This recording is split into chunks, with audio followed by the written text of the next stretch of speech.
Hi, just want to give you a quick update on your Yardworks Snowblower.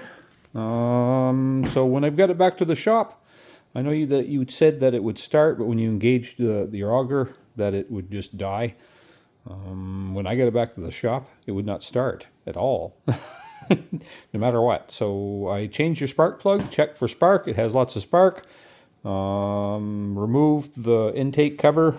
So all this stuff here, all these plastics, had to come off, and the carburetor was still mounted at that time, and I rolled it over with a little bit of spray fuel directly into the carb throat, and the snowblower started right up. So I know that we have a carburetor problem or a fuel problem.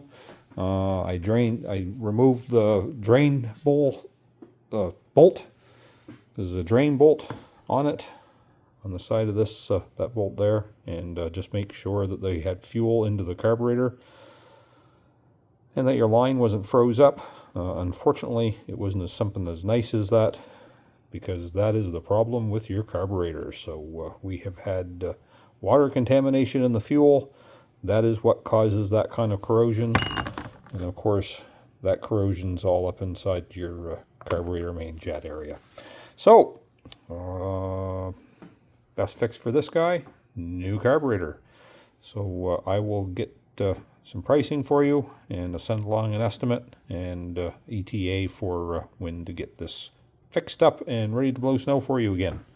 If you have any questions, just let me know.